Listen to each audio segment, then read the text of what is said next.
छत्तीसगढ़ के पूर्व मुख्यमंत्री टीएस सिंह देव बलरामपुर पहुंचे, जहां उनका कांग्रेस कार्यकर्ताओं ने भव्य स्वागत किया।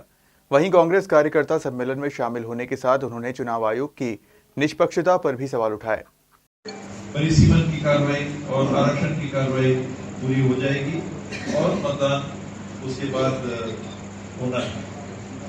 इन इकाइयों के लिए मेरा हमेशा से सुझाव यही रहता है और अंबिकापुर में भी मैंने अपनी ओर से यही कहा है कि व्यवस्था आप लोग ये बनाइए कि ऊपर नाम नहीं आते, पैनल के तौर पे भी ऊपर नाम मत आए।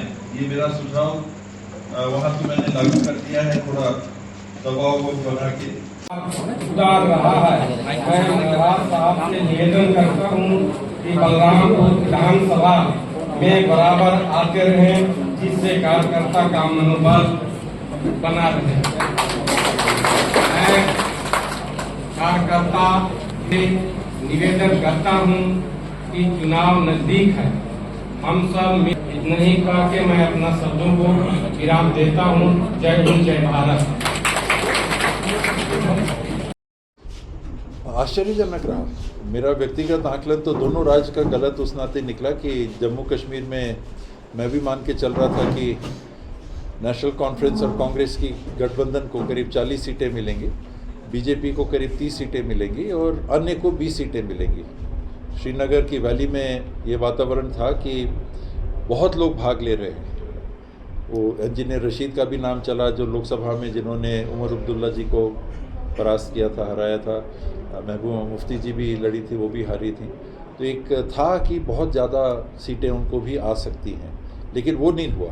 नेशनल कॉन्फ्रेंस और कांग्रेस का जो गठबंधन था वो 49 सीटें लेके स्पष्ट बहुमत में आ गया। और हरियाणा में ये था कि कांग्रेस को कम से कम 50 सीटें, 50 सीट से ऊपर ही मिलेंगी। जिस तरह से खट्टर जी के समय हरियाणा में सरकार चली, 9.5 साल सरकार चली, लोगों में आक्रोश था, गुस्सा था लोगों में, कई बिंदुओं को लेके गुस्सा था। वहाँ उन्होंने ऑनलाइन सिस्टम, एक कार्ड वाला सिस्टम जारी कर दिया था नौकरियों के लिए। पर्ची वहाँ पर हरियाणवी भाषा में उन लोग पर्ची कहते, चलन है वहाँ। तो लोग काफ़ी नाखुश थे। उसके ऊपर किसानों का मुद्दा था, उसके ऊपर जो पहलवानों के साथ वहाँ की बेटी है, दिल्ली में लगे हुए क्षेत्र में उनके साथ दुर्व्यवहार हुआ, फिर अग्निवीर से जुड़ी हुई बातें थी। ये सारी बातें थी जिसमें और भी बहुत बातें थी। तो ये महसूस हो रहा था कि कांग्रेस को लोग सपोर्ट कर रहे हैं। तो अंत में बात 0.85% के मत अंतर पे आके रुक गई।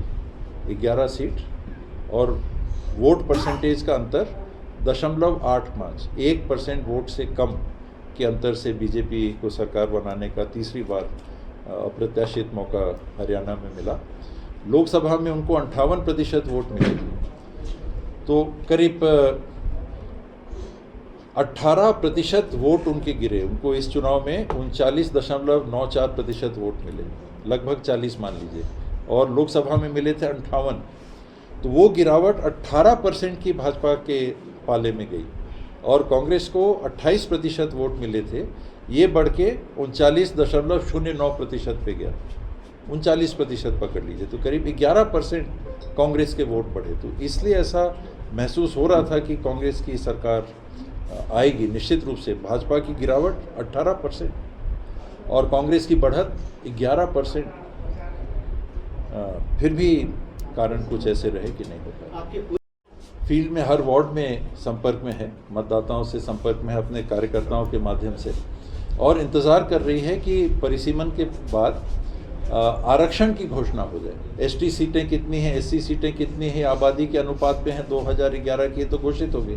अब ओबीसी की सीटें बाकी हैं और महिलाओं का आरक्षण होगा एसटी, एससी, ओबीसी और अनारक्षित वर्गों में। तो इसका इंतज़ार है, तब फिर फाइनल कैंडिडेट। मैंने अपने तरफ से सुझाव दिया है कि वार्डों की कमेटी बनाइए और वार्डों की कमेटी के निर्णय को सर्वोपरि मानिए।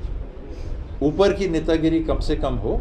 जो वार्ड में नागरिक हैं, अध्यक्ष किसको बनाना, अगर एक जाही इलेक्शन होता है, डायरेक्ट इलेक्शन होता है, तो हर वार्ड से पूछिए।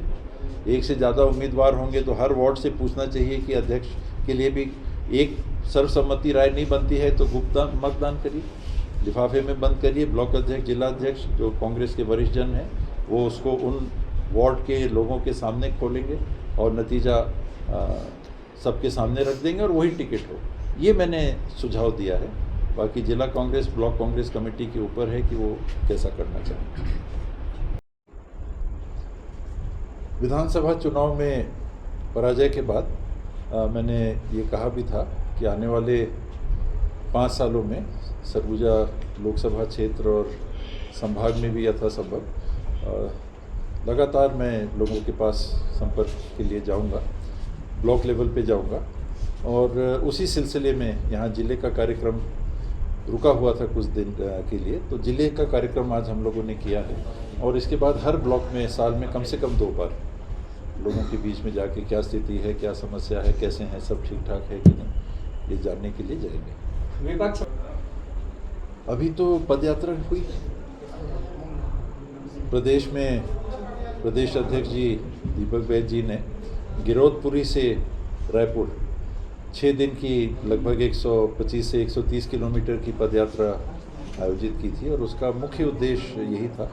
उसके पहले लगातार कम से कम हर हफ्ते हर ब्लॉक कांग्रेस कमेटी, हर जिला कांग्रेस कमेटी के क्षेत्र में पूरे प्रदेश में जन समस्याओं से लेके या शासन की विफलताओं के संदर्भ में लगातार धरने और प्रदर्शन हुए। तो कार्यक्रम तो सतत चलते रहे हैं और प्रदेश अध्यक्ष जी ने ये भी कहा कि ये पदयात्रा की समाप्ति नहीं हुई, ये ठहरी है पदयात्रा अभी रायपुर पहुंच के प्रदेश के और जगहों पे भी जन भावना के अनुरूप और उनकी जो स्थिति परिस्थिति है, उनकी परेशानी है, उसको ध्यान में रखते हुए उन बिंदुओं पे पदयात्राएं आगे भी आयोजित होंगी।